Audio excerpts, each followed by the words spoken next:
별표 69세 아내의 용기 있는 고백, 75세 남편의 눈물 별표.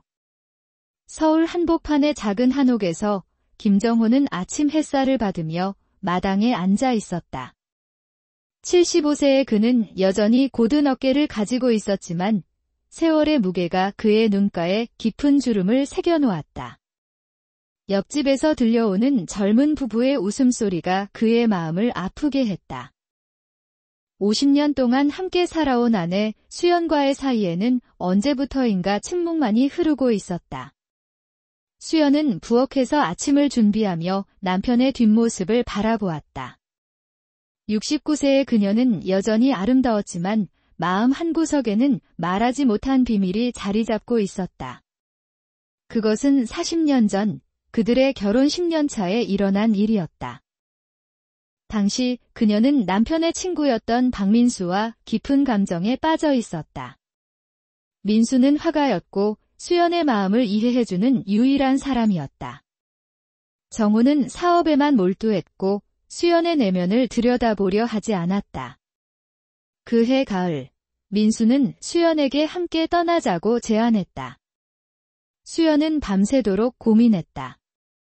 어린 아들 태준이 있었고 시어머니도 돌봐야 했다. 하지만 무엇보다 정호에 대한 미안함이 그녀를 붙잡았다. 결국 수연은 민수와의 만남을 끝내기로 결심했다. 하지만 그 결정을 내리기까지 그들은 한 달 동안 비밀스러운 만남을 가졌고 수연은 민수의 아이를 가지게 되었다. 수연은 그 사실을 아무에게도 말하지 못했다.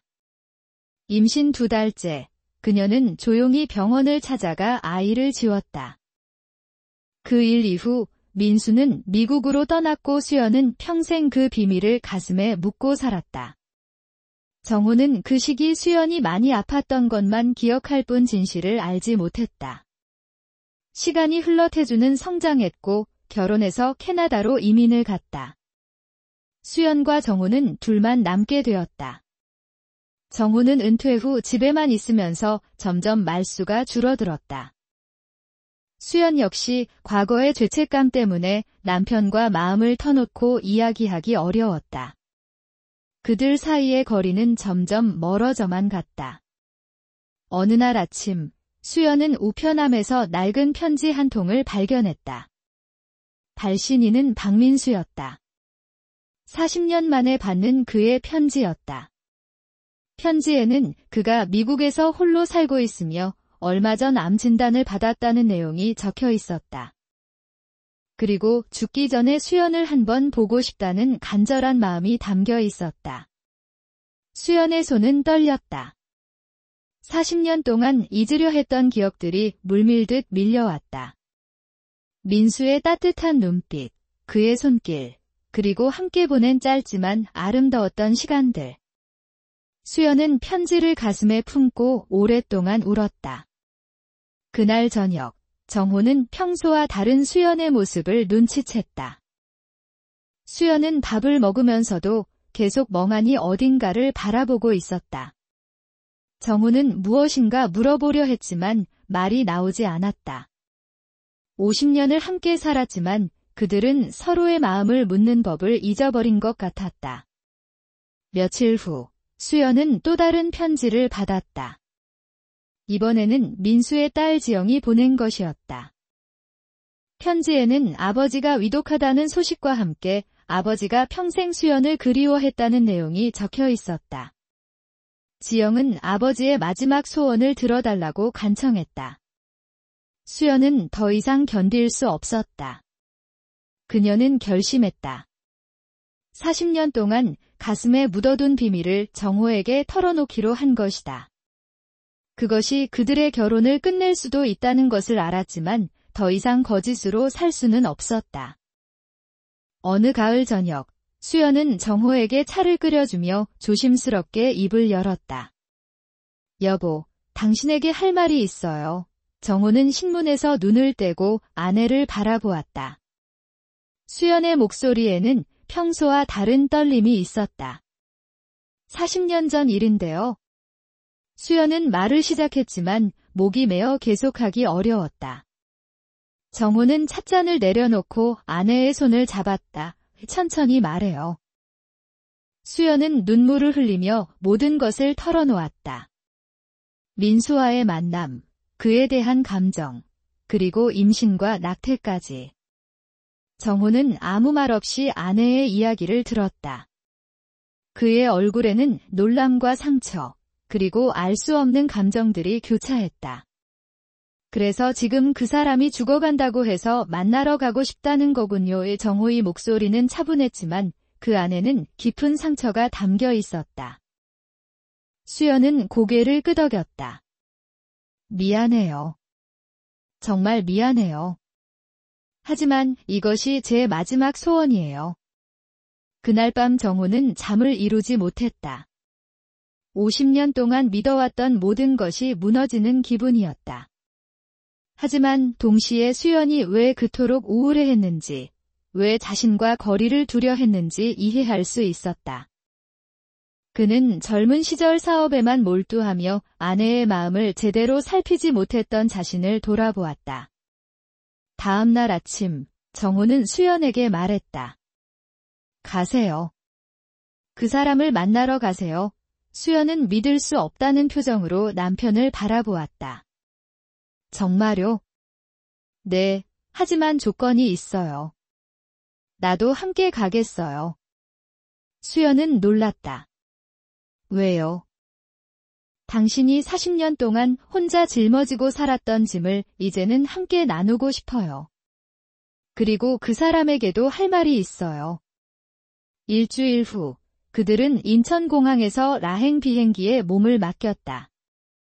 11시간의 긴 비행 동안 그들은 처음으로 진솔한 대화를 나눴다. 정호는 젊은 시절 자신의 잘못을 인정했고 수연은 40년 동안의 죄책감을 털어놓았다. 라에 도착한 그들은 민수가 입원해 있는 병원을 찾아갔다. 민수는 많이 야위어 있었지만 여전히 따뜻한 눈빛을 가지고 있었다. 수연을 본 그는 눈물을 흘렸다. 수연아, 정말 고마워. 와줘서 고마워. 정호는 민수와 마주 앉았다. 두 남자 사이에는 묘한 긴장감이 흘렀다. 하지만 정호는 예상과 달리 화를 내지 않았다. 대신 그는 민수에게 말했다. 당신이 수연을 사랑했다는 것을 압니다. 그리고 수연도 당신을 사랑했다는 것을 이제 알았어요.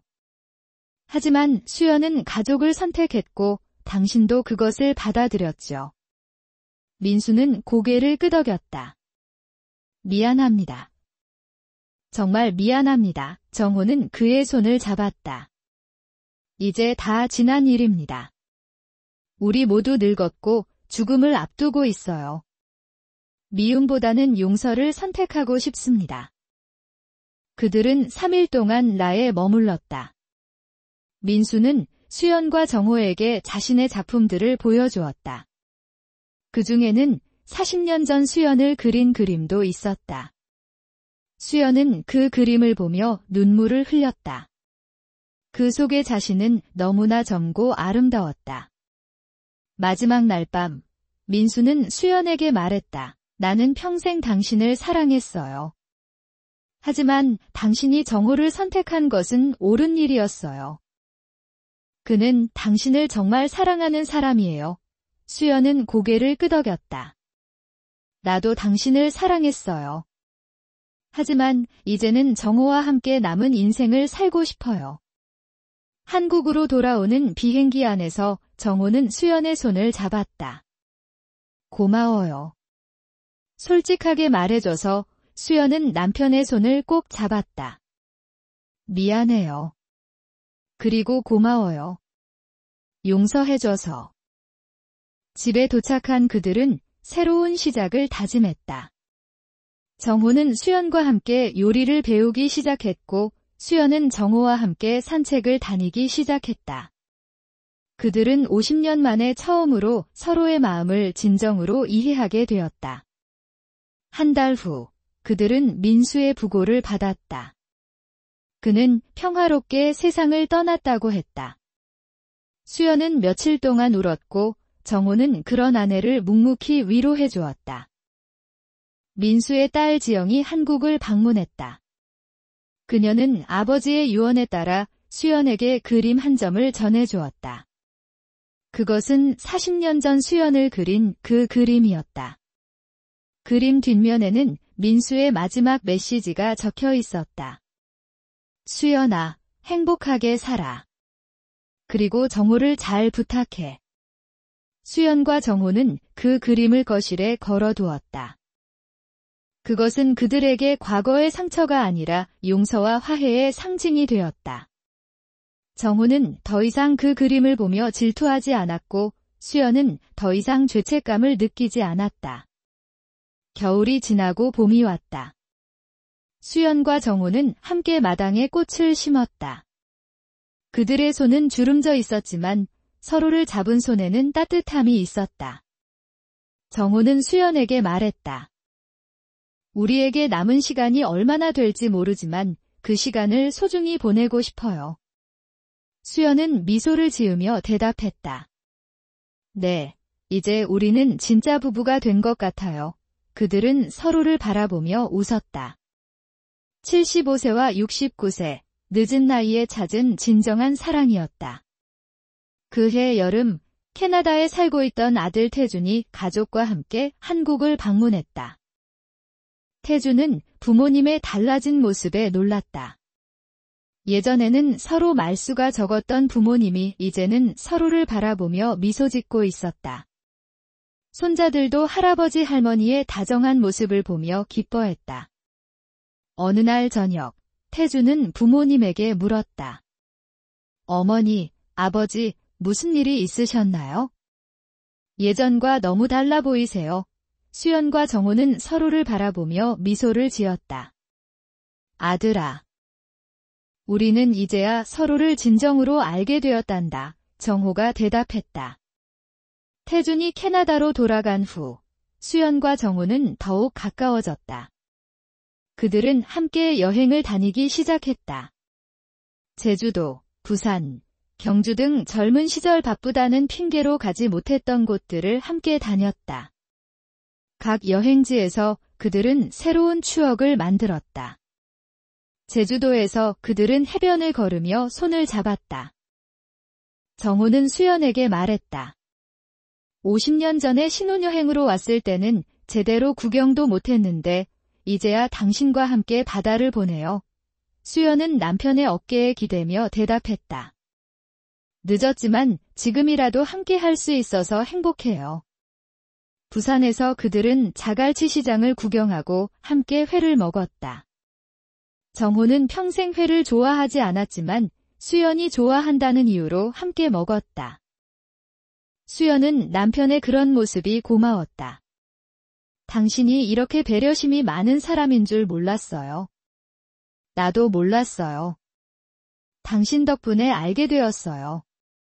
경주에서 그들은 불국사와 석굴암을 구경했다. 오랜 세월을 견뎌온 석불을 보며 정호는 감회에 젖었다. 저 석불처럼 우리도 세월의 풍파를 견뎌냈네요. 수연은 고개를 끄덕였다. 그리고 이제는 더 아름다워진 것 같아요. 집으로 돌아온 그들은 여행에서 찍은 사진들을 앨범에 정리했다. 그 사진들 속에 그들은 젊지는 않았지만 행복해 보였다.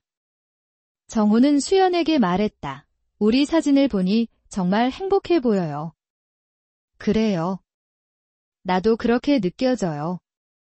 가을이 되자 그들은 함께 단풍 구경을 갔다. 내장산의 붉은 단풍을 보며 그들은 자신들의 인생을 돌아보았다. 우리 인생도 이 단풍처럼 아름답게 물들어가는 것 같아요. 수연이 말했다. 그래요. 비록 늦었지만 가장 아름다운 시기인 것 같아요. 정호가 대답했다. 겨울이 되자 그들은 집에서 함께 시간을 보냈다. 정호는 수연에게 시를 읽어주었고 수연은 정호에게 뜨개질을 가르쳐 주었다. 그들은 50년 만에 처음으로 서로의 취미를 공유하게 되었다. 어느 날 밤 수연은 정호에게 말했다. 여보, 나는 당신과 결혼한 것이 내 인생 최고의 선택이었다고 생각해요. 정호는 아내의 손을 잡으며 대답했다. 나도 그래요. 비록,